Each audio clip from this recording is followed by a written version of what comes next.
entering these phone records and authenticating them. But we have seen the defense with other witnesses who had to authenticate or discuss some of the other communications that they handled. The defense tried to call into question their authenticity, tried to suggest that they could have been manipulated.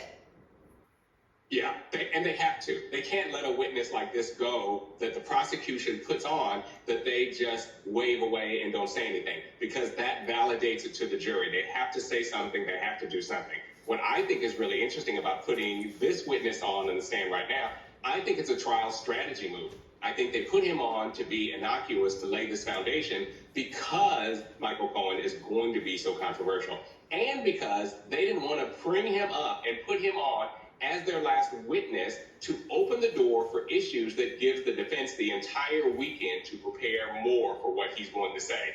That's part of the strategy. That's part of the reason why they chose to put him on to do these phone records validation, which seems pretty innocuous in the context of the big explosive testimony that we've heard this week, just to not give defense a preview of what Michael Cohen is going to say and to allow them to prepare by having this witness on Friday to lead up to what we're going to see next week. That's why I think it's what I'm paying attention to in the courtroom. And we know, Paul, that Cohen's already had significant time with prosecutors undergoing witness prep. Do you expect he'd undergo more of that this weekend, and what would that look like?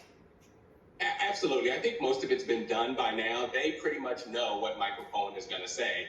And this testimony, before he testifies, is going to be the validation that we were alluding to earlier, where he's going to say specifically, and the jury's going to be able to say specifically, oh yeah, we saw those records. Oh yeah, we saw how many times they were in communication.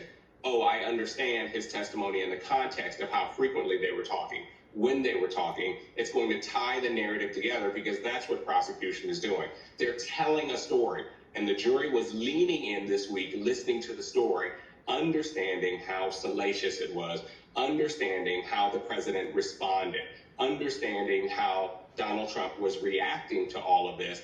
That's exactly what they're trying to do. That's leading us up to next week, where we're going to start connecting the dots of how he understood things, what he was trying to do, how he knew and understood about the false narrative that he was trying to present to protect his campaign by paying all this hush money so the story wouldn't come out.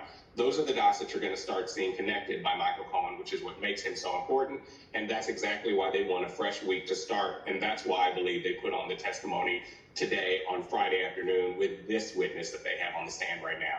And right now, my understanding is Bovee, the attorney for Donald Trump, who's doing the cross-examination of this phone records witness, is suggesting that there might have been some pocket dials in the phone records mix here. Bernardo, when we think about